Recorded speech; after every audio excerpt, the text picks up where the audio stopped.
A ceasefire in Gaza that doesn't look much like a ceasefire. Israeli airstrikes kill more than 100 people in a single night, while Washington insists nothing will jeopardize the truce. At the same time, Donald Trump's 20-point peace plan for Gaza moves forward, with talk of an international force that could deploy on the ground. But can that deal survive if both sides keep firing? And on the other front of this global crisis, in Ukraine, a key city is being swallowed by fog and by war. Russian troops push deeper into Pokrovsk, while the UK estimates Russia may have suffered over 1 million casualties since the invasion began. Plus, the war's shockwaves. Serbia's energy ties to Moscow shaken by US sanctions, the UK moves to ban the transport of Russian LNG, and a German court delivers a landmark copyright ruling against OpenAI. Let's start in Gaza, where a ceasefire is officially in place, but the images look a lot more like war. According to Gaza's Hamas-run health ministry, at least 104 Palestinians were killed in a wave of Israeli airstrikes on Tuesday night. Officials there say the dead include dozens of children and women, and that more than 250 people were injured. Witnesses in Gaza City described pillars of fire and smoke rising over residential areas as explosions shook multiple neighborhoods through the night. Why did this happen if there is supposed to be a truce? Israel says Hamas broke that ceasefire. According to the Israeli government, the airstrikes were ordered after Hamas militants allegedly killed an Israeli soldier, violating a 2-week-old truce that was part of Trump's Gaza peace plan. The Israeli military, the IDF, called the operation a renewed enforcement of the ceasefire. Not a collapse of the deal, but a way to defend it. They say they struck dozens of terror targets and terrorists, including at least 30 commanders from armed groups.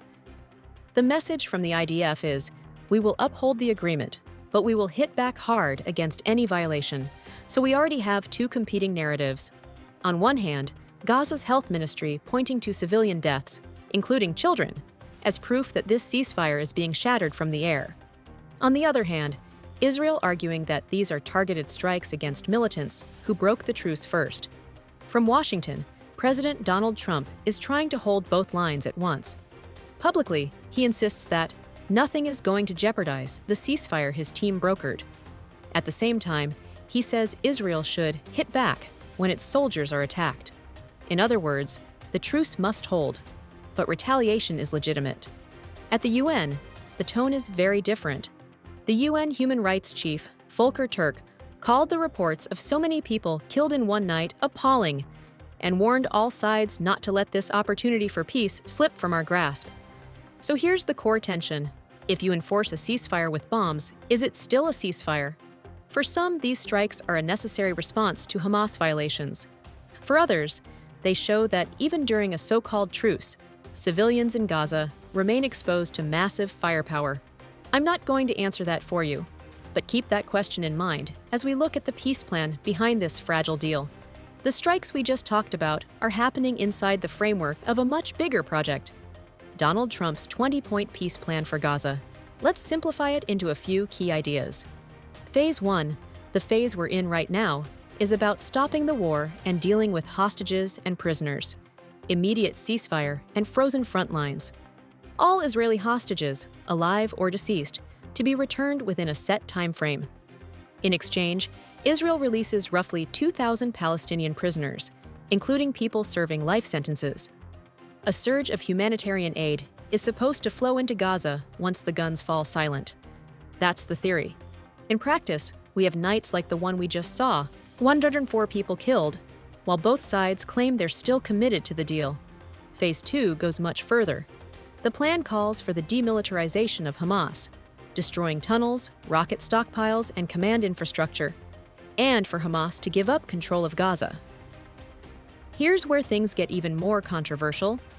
Trump's roadmap includes creating an international stabilization force, the ISF, and a new transitional authority for Gaza. Under the proposal, a multinational security force made up mainly of Arab and other international partners would deploy into Gaza. This force would train a new Gaza civil police, oversee security, and guard key infrastructure. Israel would gradually withdraw its troops, keeping only a perimeter presence until certain security conditions are met. Former UK Prime Minister Tony Blair has even been mentioned in some reports as a possible figure in this transitional structure.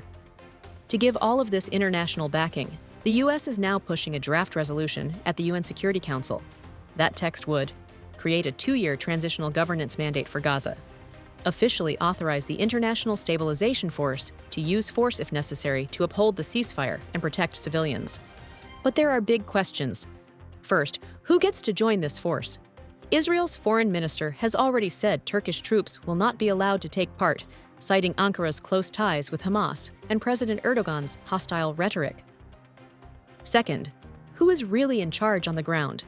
The U.S. says it won't put its own soldiers inside Gaza, but about 200 U.S. personnel are already working at a civil-military coordination center in southern Israel, alongside Israeli officers and other international partners, planning the stabilization effort. Third, will either side fully accept the price of peace? For Israel, that might mean trusting an international force and a new Palestinian Authority to control Gaza's borders and security. For Hamas, if it agrees at all, it would mean surrendering weapons and political power. So when you see airstrikes labeled as enforcing a ceasefire set, remember, they're happening inside a political experiment, a massive US-designed attempt to redesign Gaza's future. The open question, and I really want your thoughts on this in the comments, is, can this kind of heavily managed peace survive if the very first phase is already soaked in new blood? While all of this unfolds in Gaza, the war in Ukraine is entering another brutal chapter. The spotlight right now is on Pokrovsk, a key railway and logistics hub in the eastern Donetsk region. Russian forces have been trying to seize it for over a year, and they're now pushing deeper into the city. One strange detail stands out: the weather. Thick fog over Pokrovsk is helping Russian troops slip past Ukrainian drones, which usually provide constant surveillance. Reports say Russian units are moving into the city using motorbikes, civilian cars, and small groups of infantry, trying to avoid detection from the air. Ukraine relies heavily on drones with optical cameras. In heavy fog, those cameras are nearly blind. Some drones have thermal imaging, but even that struggles in these conditions. Ukrainian President Volodymyr Zelensky says he's visited troops near the area, focusing attention on what he calls the most intense sector of the front. His commanders say they're trying to increase pressure on nearby fronts like Dobrapilya to force Russia to spread its forces and slow the assault on Pokrovsk. Why does this city matter so much? Pokrovsk is a logistical hub, a main route for Ukrainian troops and supplies in the region. If Russia takes it, analysts say it could open the door to further advances into Ukrainian-held Donetsk and threaten Ukraine's broader defensive line. All of this comes with a staggering human cost.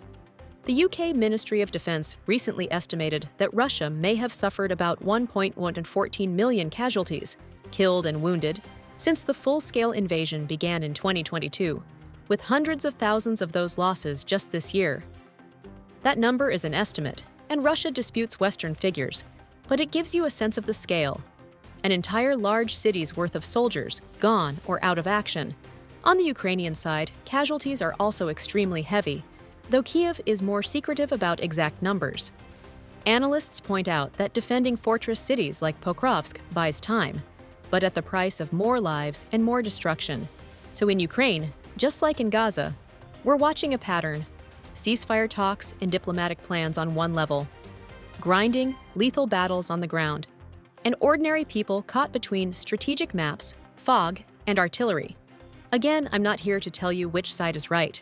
The question for you is, at what point do these casualty numbers and destroyed cities change how the world thinks about winning in Ukraine? Before we wrap up, a few stories that show how these conflicts are reshaping energy markets and even technology law. First, Serbia and Russian oil. Serbia has long relied on Russia for its energy, but new U.S. sanctions on Russian oil are forcing a rethink. Russian stakeholders in Serbia's national oil company NIS are now negotiating an exit, and there's talk of other players stepping in to take over key shares. That puts President Alexander Vučić in a tight spot, balancing historic ties with Moscow against the risk of losing access to global markets and facing U.S. pressure. Second, the UK and Russian LNG. The UK is moving to ban the transport of Russian liquefied natural gas, LNG, through its ports and waters. It's another step in the Western effort to cut Moscow's energy revenues, and it adds pressure on global gas flows, especially for European and Asian buyers. And third, a landmark ruling on AI. In Germany, a regional court in Munich ruled that OpenAI's ChatGPT violated copyright laws by reproducing song lyrics from several German artists whose works had been used in training. The court ordered OpenAI to pay damages, and rights groups see this as a potential precedent for how AI companies must license creative content in Europe. Why does this matter in a video mostly about war and peace? Because modern conflict isn't just about tanks and rockets. It's about energy, who controls oil and gas, and under what sanctions, information and technology, who controls data, creativity, and the rules for AI systems that shape public debate. Gaza, Pokrovsk, Belgrade, London, Munich. They're all different fronts in a much larger struggle over power in the 21st century. So let's bring it back to you. In Gaza, do you think Israel's latest airstrikes are a necessary enforcement of the ceasefire, or proof that the truce is already collapsing? And do you believe Trump's 20-point peace plan, with an international force and a new Gaza Authority, can actually work on the ground? In Ukraine, how long do you think cities like Pokrovsk can hold out? And at what point do casualty numbers in the hundreds of thousands, or even over 1 million, force a different kind of negotiation? And bigger picture, are energy sanctions and tech rulings, like Serbia's oil shakeup and the German court's decision on AI, effective tools to reshape behavior, or do they just add more instability to an already fragile world?